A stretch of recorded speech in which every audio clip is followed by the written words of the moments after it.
नमस्कार। स्वागत है आपका जागो न्यूज स्टूडियो में। मैं लोकेंद्र पाल, कंसल्टिंग एडिटर, जागो न्यूज। आज आपके समक्ष फिर प्रस्तुत हुए हैं एक विशिष्ट खबर के साथ। All UP nursing association Uttar Pradesh, Shailesh पाल, शत्रुघ्न पाल एवं अन्य नर्सिंग स्टाफ के द्वारा उप मुख्यमंत्री एवं स्वास्थ्य मंत्री ब्रजेश पाठक को एक ज्ञापन सौंपा गया। इस ज्ञापन में उन्होंने अपनी मांग रखी, आरक्षण में जो आज 10% की हिस्सेदारी है पुरुष नर्सिंग स्टाफ की, उसको उन्होंने बढ़ाकर 30% करने की मांग रखी है।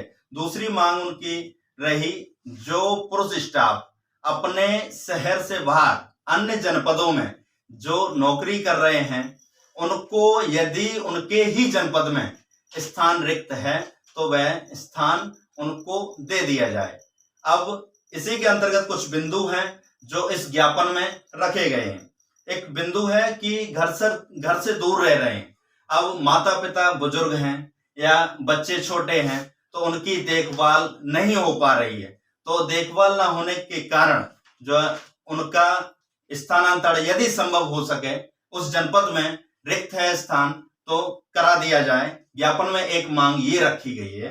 दूसरा एक बिंदु और है कि अभी अगर बात की जाए, पुरुष का जो परसेंटेज है, आरक्षण है 10% है, उस 10% को बढ़ाकर कम से कम 30% कर दिया जाए। पुरुष नर्सिंग स्टाफ की आरक्षण की बात रखी गई है। अगर मध्य प्रदेश, राजस्थान, अन्य राज्यों की बात की जाए तो उन राज्यों में यह प्रतिशत पुरुष और महिला का 50-50% कर दिया गया है। तो इसी अन्य प्रदेश की अगर तुलना की जाए और उत्तर प्रदेश की बात की जाए तो यह प्रतिशत 10% से 30% कर दिया जाए।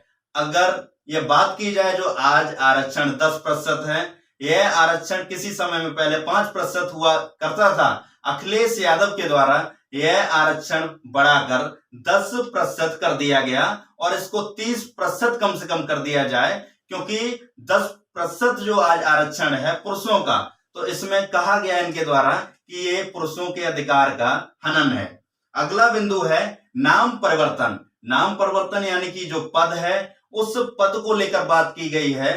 नर्सिंग स्टाफ कहा जाता है, तो केंद्र सरकार के द्वारा जो नर्सिंग स्टाफ है उस नर्सिंग स्टाफ का नाम बदलकर नर्सिंग ऑफिसर कर दिया गया है। तो इस तरह की मांग इनके द्वारा रखी गई है कि इसको नर्सिंग ऑफिसर उत्तर प्रदेश में भी कर दिया जाए। अगले बिंदु पर बात करें तो इन्होंने नंबर के बढ़ाने की बात कही गई है।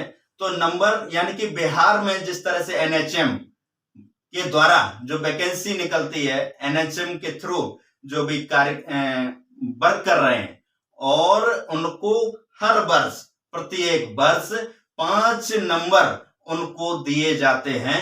अनुभव के आधार पर उनको 5 नंबर मिलते ही मिलते हैं। उत्तर प्रदेश की अगर बात की जाए तो यही नंबर आपको 3 मिलते हैं, तो 3 नंबर से बढ़ाकर उत्तर प्रदेश में भी 5 कर दिए जाएं, ऐसी मांग इस ज्ञापन में रखी गई है, जिससे उनको सहूलियत